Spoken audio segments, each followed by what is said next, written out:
First, let me tell you, delighted to be here. Thank you for the invitation. Truth of the matter is, we haven't finished the Trade Center yet. We've made tremendous progress in the last 17 years, and I'd say about another 4 or 5 years is what it's going to take to complete it totally. When I was growing up in the Bed-Stuy section of Brooklyn, the last thing I thought I would ever be doing is building high-rise buildings. At that point in time, I lived on the 7th floor of a 6-story walk-up. It was not the most pretentious place that one could live, but it was a place to start. And in terms of the real estate business, starting from where I started, knowing absolutely nothing, but recognizing that I had to sink or swim, sinking was not an option. And so swimming is what we proceeded to do. A number of things happen in life that are totally unanticipated. I, unfortunately, purchased the Twin Towers 6 weeks before 9/11. My timing was horrendously terrible. But there I was, and on the day of 9/11, I was getting dressed to go downtown to the Twin Towers. Every morning, since I 6 weeks before acquired the Trade Center, I proceeded to have a breakfast meeting with tenants in the building, and then go downstairs and visit with other tenants in the buildings. On that particular morning, my wife looked at me and said, "Sweetheart, you cannot go downtown." And I looked at her and said, "Why not?" And she said, "Because I made an appointment for you with the dermatologist, and you have to go."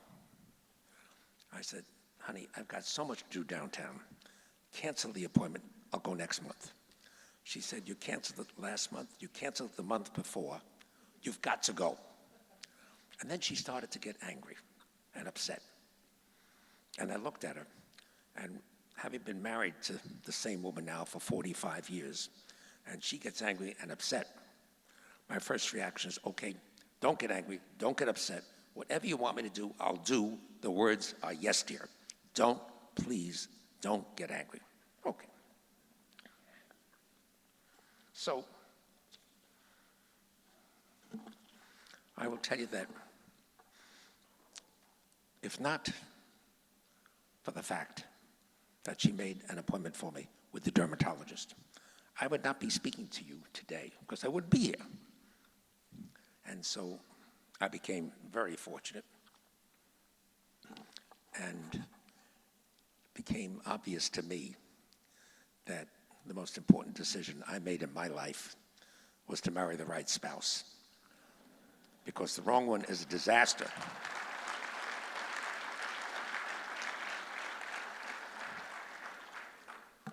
But the right one is fantastic, because whatever it is you want to do, whatever it is you want to accomplish in life, you can do it together, because you're there totally committed to each other, totally part of each other. No reservation, no equivocation. Whatever it is, you're there for each other in absolute terms. It's literally a total commitment, and it's quite spectacular. So I've been at it now for 62 years, and I'll tell you, it only gets better with time.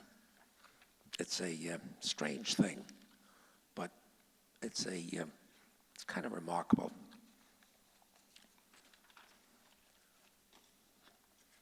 Because the commitment is complete.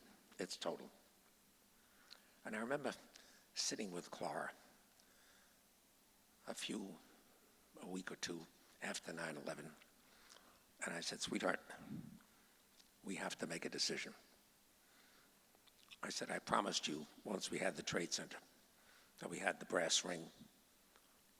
We'd travel around the world, do anything you wanted to do, because we earned it. I said the alternative to that is rebuilding the Trade Center. But I can't do this without you. I need you by my side. So tell me what you want me to do, and I'll do it. And she looks at me and she said, you know, you're not going to be happy doing anything else with your life. So why don't we get on with rebuilding the Trade Center? And that's precisely what we started to do after September 11 of 01.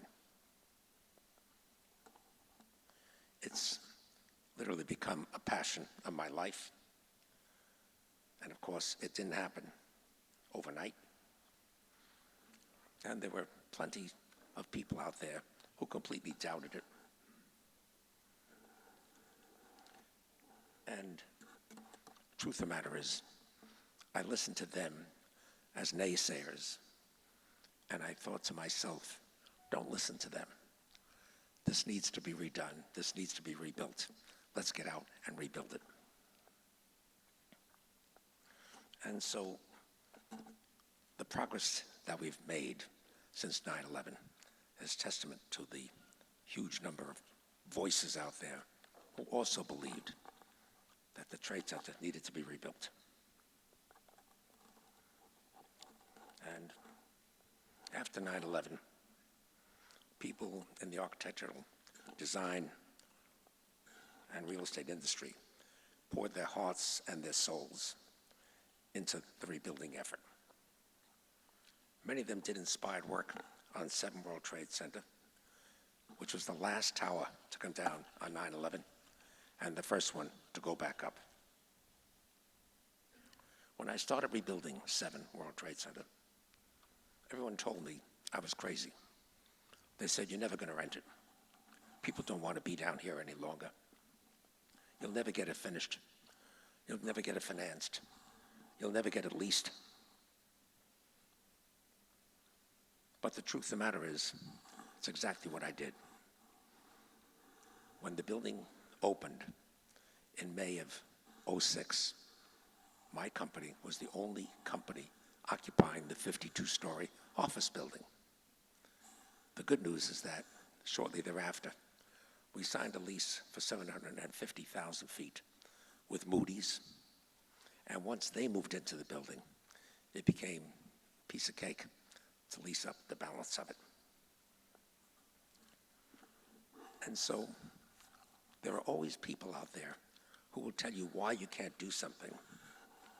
But the truth of the matter is, if you really feel strongly enough about something and you make your determination, you go after it and make the commitment to get it done. We opened 7 World Trade Center 5 years after 9/11. The building was designed by a very good friend of mine, David Childs, of the firm of Skidmore, Owings & Merrill. It was the first green office tower in city history. It's also one of the safest buildings ever built in America. It's a model of not just 7, but it's a model for all the buildings at the Trade Center because of what we learned on 9/11 about how not to build high-rise office buildings.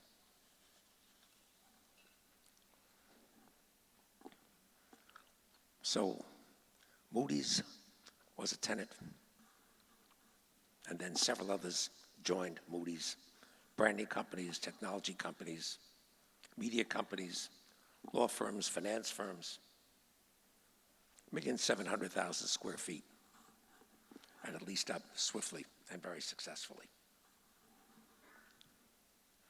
So when anyone says it can't be done, I look at them and I say, why not?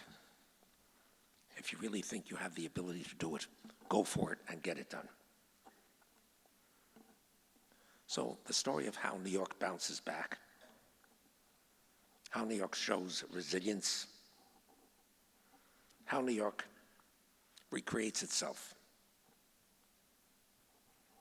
also played out next door on the Twin Towers site, the 16-acre site immediately to the south of 7 World Trade.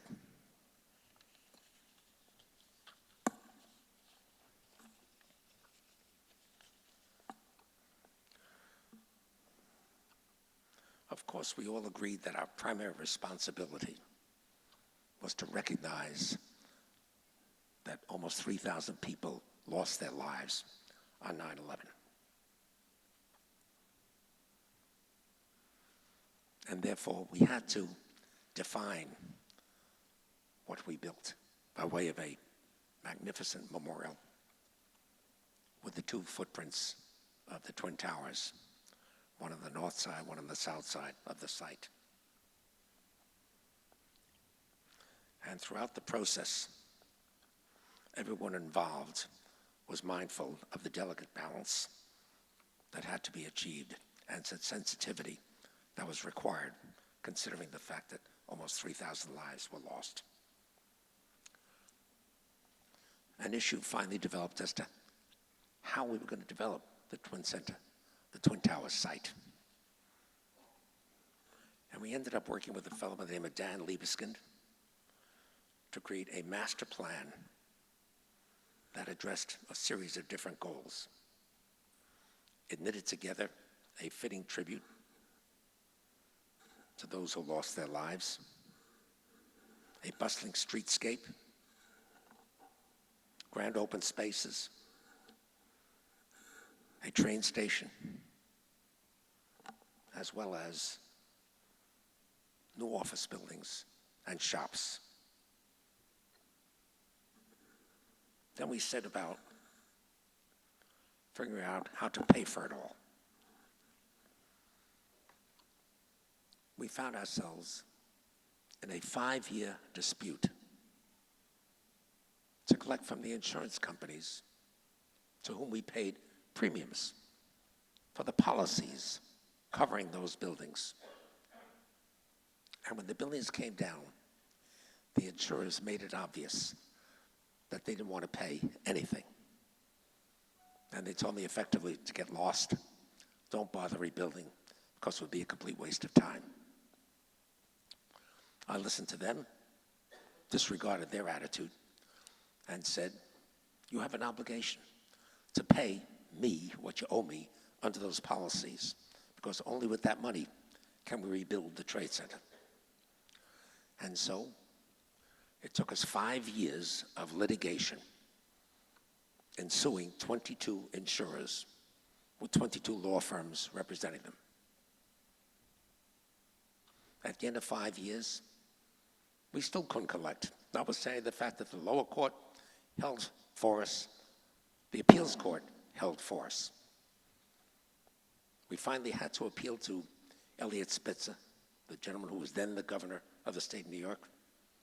He brought the insurers in, and he said, if you don't pay your obligations under the policies, you're never going to do business again in the state of New York. So ultimately, they finally agreed to pay. It was difficult. They weren't very happy, but the net result is they paid. The fascinating thing is that for the 5 years, they held the money in their pockets. Instead of paying it to me, they earned $1 billion on the float. The cost of insurance, the cost of litigation, to them was $200 million. So they netted $800 million by keeping that money in their pockets for 5 years. They did extremely well under those policies. But it was an experience that I hope never to have to repeat again. It's a circumstance that becomes very difficult to pursue. But sometimes things take a very long time. We've been at it now at the Trade Center for 17 years. Probably be about another 5 years before it's done.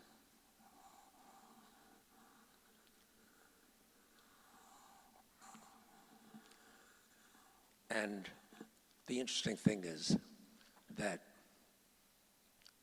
the Trade Center site is actually owned by the Port of New York and New Jersey. It's a public company. So what we had was a public-private partnership. I made commitments. I kept them. Port Authority made commitments, didn't keep them. It changed its mind constantly. So the sheer experience of rebuilding the Trade Center became infinitely more difficult than anyone could possibly imagine.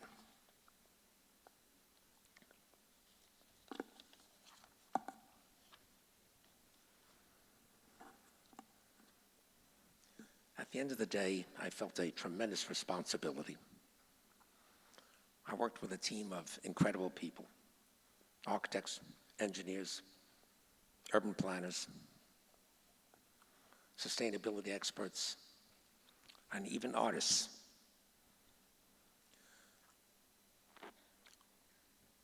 New York has a most unusual assortment of street artists, graffiti artists, subway artists. They're always extremely talented people. And we ultimately chose 60 of them, 60 of the best in New York. We gave them the 69th floor of 4 World Trade Center before we leased it. And we told them, if you want to paint to your heart's content, do so. So they proceeded to paint the walls, the ceilings, the floors, even the windows. I'll tell you, it became an exciting experience. People came up to see it. They were intrigued by it. One company, Spotify, had indicated that they wouldn't be happy being in a brand new corporate type office building like 4 World Trade Center. But I brought them to the 69th floor. They looked at the assortment of art on that floor, were absolutely amazed with what they saw, came to the conclusion that this space really was terrific space after all, made more so by the assortment of art on the floors. The result is they leased 400,000 square feet of space at the top of the building, and we ended up with a fully leased building, 2.2 million feet in 4 World Trade Center.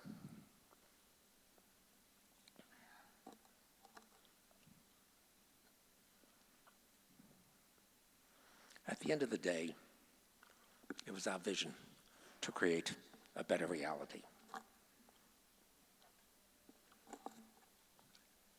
To create something that was dynamic, something that was exciting, something that had an assortment of timeless public spaces. And some of the city's most exciting companies to boot.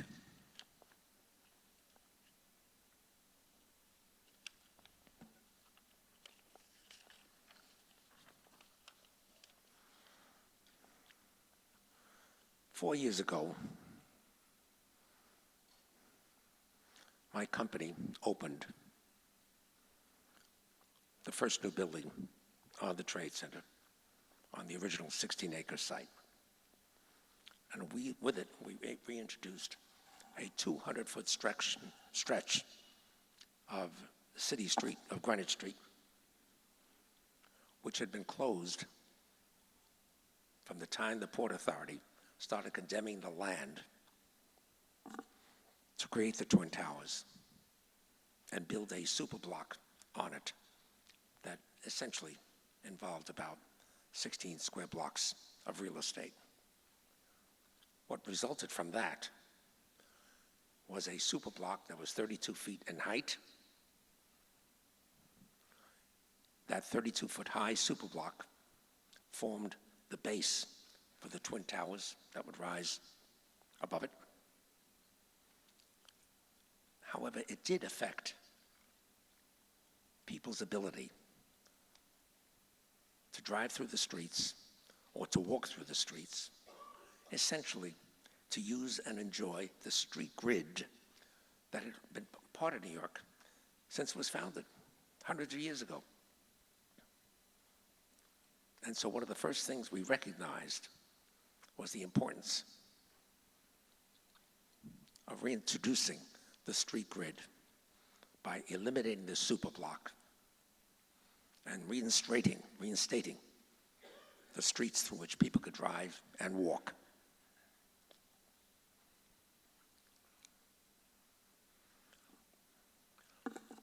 Tower 4, as I said a moment ago, is now a fully leased building.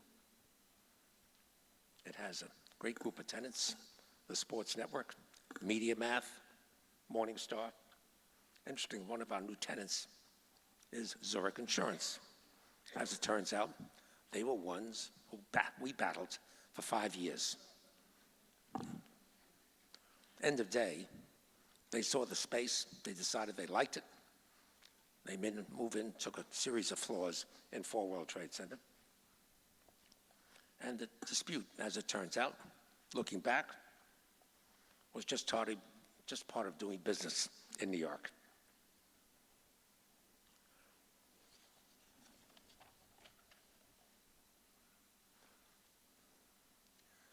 We mentioned the fully leased up space, the graffiti artists, the 69th floor, and the pleasure that gave New Yorkers who had an opportunity to come up and see it.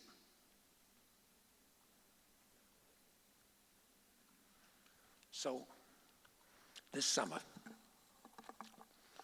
with 4 World Trade Center filled, the artists had no place to go.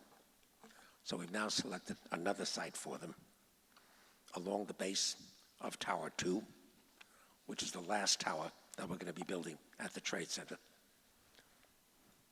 And there, the street artists, the graffiti artists, are doing their thing all over again. Next door, Tower 3 is nearing completion. It has 2.5 million square feet of office space.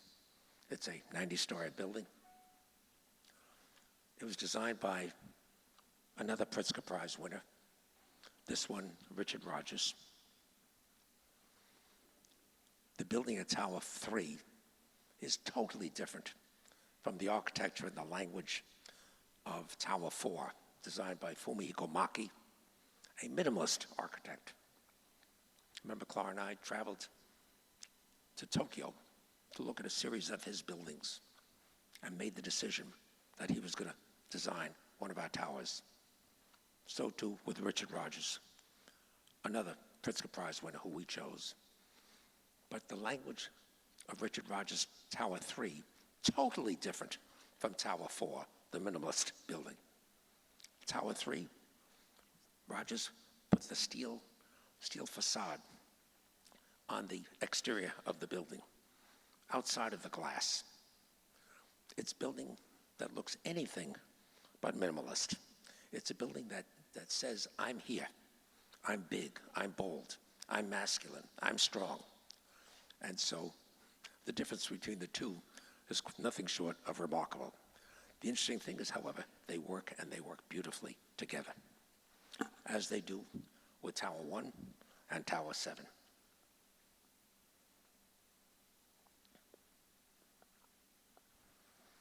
In Tower 3, we leased 750,000 feet to Group M, one of the world's largest advertising companies.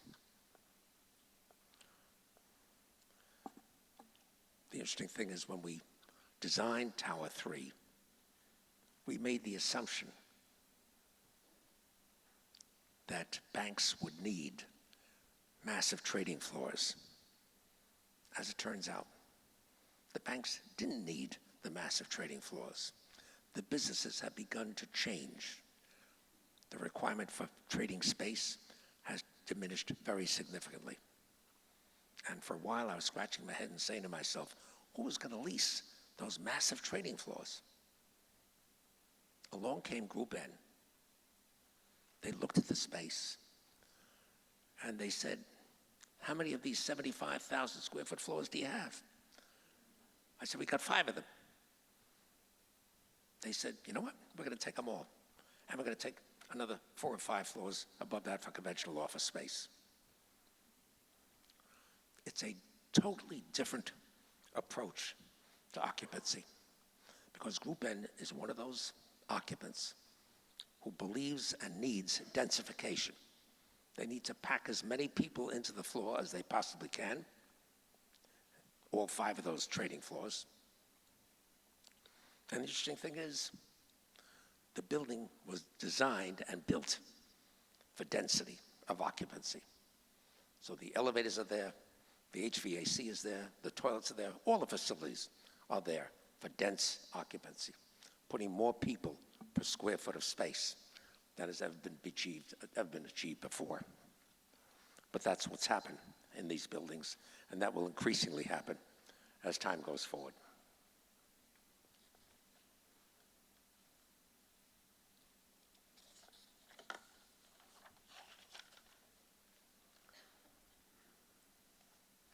A few years ago, we found ourselves negotiating with Rupert Murdoch for occupancy of Tower 2, the last building to be built at the Trade Center. And then after negotiating a lease for 1.5 million feet out of almost 3 million feet, half the building, Murdoch decided one fine day that he didn't like the state of the world. He was concerned about economic conditions in general, and decided that he was not going to go ahead and sign a lease for 2 World Trade Center. It was enormously disappointing. But at the end of the day, we simply said to ourselves, okay, this is a building we have to lease. Let's get to it and let's find an occupant for it. So, end of day, we asked David Childs to design the Freedom Tower, which we now call Tower 1. It's a tower that rises to 1,776 feet. The parapet wall stops at 1,468 feet, and then the antenna reaches up to a total of 1,776. David Childs did a magnificent job in building and designing that building, just as he did 7 World Trade Center. The observation deck on the top of Tower 1 is spectacular. And if the weather's good in New York, it's an experience not to be missed. If the weather's bad in New York, don't bother, because you're not going to see a damn thing. You're in the clouds.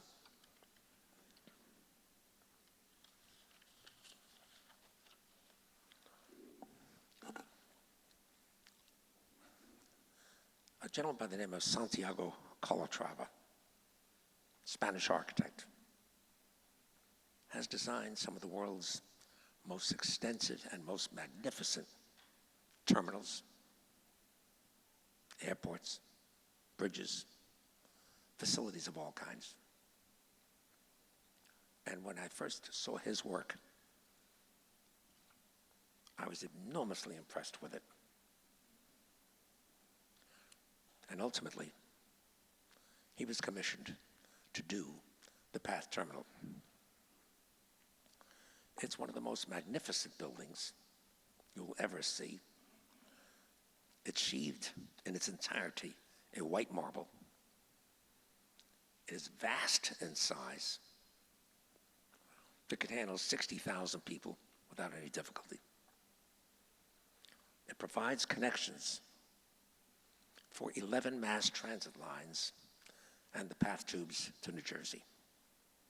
So the net result is you can get any place you want from the Trade Center to the outer boroughs, and you can get any place you want from the outer boroughs to the Trade Center.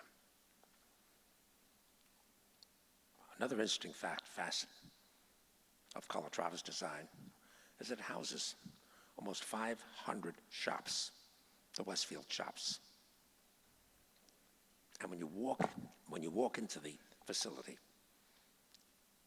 its quality, its color, its whiteness, and the the wings lining the ceiling, the roof, and the glass separations between each of the steel beams at the top of the building are nothing short of exquisite. True, it did cost somewhere between $4 and $5 billion. It's probably the most expensive building that the Port Authority became responsible for building. They didn't expect it to cost originally anything more than $2.25 billion. But things happen in life, especially government. It seems that they don't have the same caring, the same concern for our money as we do. When I decide and tell people I'm going to build a building, bring it in on time and on budget, I do it. And so too, everything we've delivered at the Trade Center has been absolutely on time, absolutely on budget. Port Authority, not quite so. And so, time value of money is not commonly understood by them. It's beyond their grasp. And money is something that's always available to them because they run the airports, the bridges, the tunnels, lots of tokens, lots of fares, right? So they never run out of money. Most amazing thing. But the result is they also spend it without the same degree of care and concern that we do.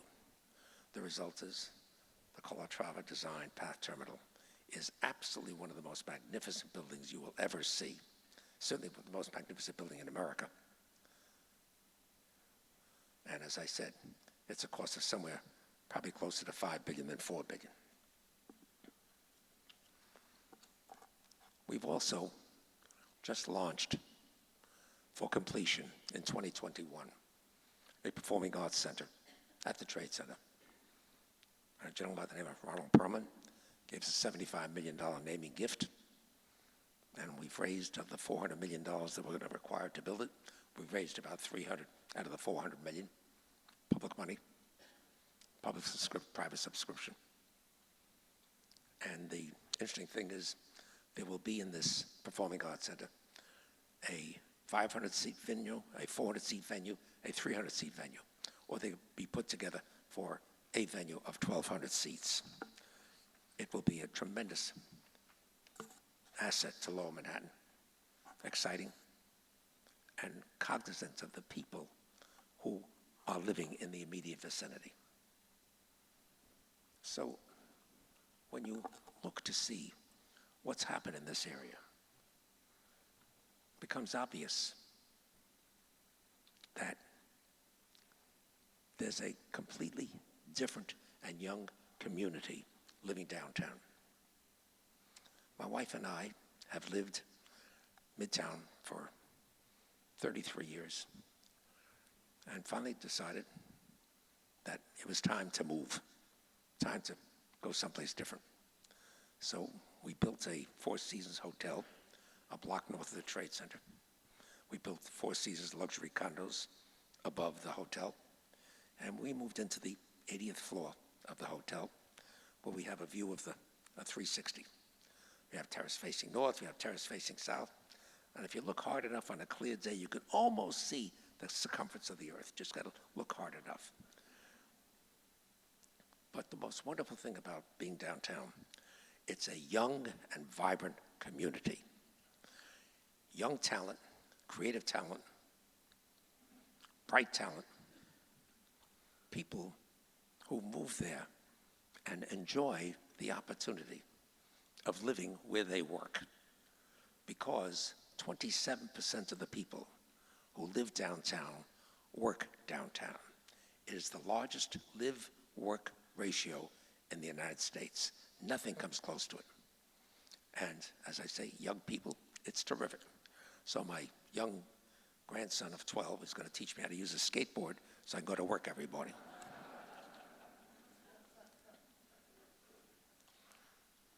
So when you look to see what's happened there, the changes that have taken place, the buildings that have come up, it's really a totally different area, a totally different neighborhood from what was there. And interestingly, when I bought the Twin Towers, I paid $3.2 billion to acquire them. 9/11 happened, and by the time we're finished, my sense is we will have spent somewhere between 25 and $30 billion to replace the Trade Center, to completely rebuild it.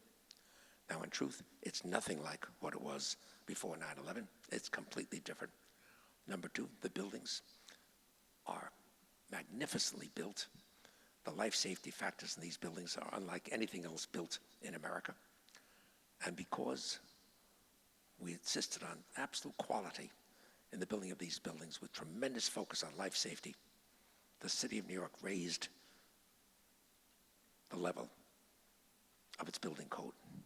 And so buildings today in this city are built vastly differently from what existed on 9/11.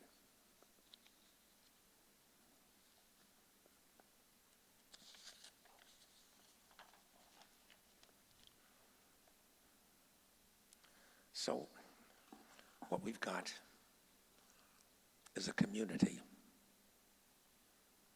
that no longer is lined with office buildings on Wall Street. The interesting thing is you walk along Wall Street and you'll see a whole series of buildings, older buildings, buildings that are 50, 60, 70, 80 years old, 90 years old, that have been converted to residential because those floor sizes, those floor shapes no longer work for large corporate users.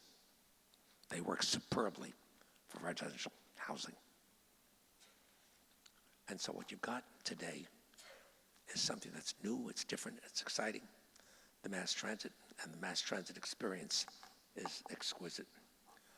And the net result is we've created something that is totally different and I believe vastly superior what was there prior to 9/11. It reflects the dynamics of the business activity that has always existed in Lower Manhattan, south of Chambers Street. It's exciting. It's dynamic.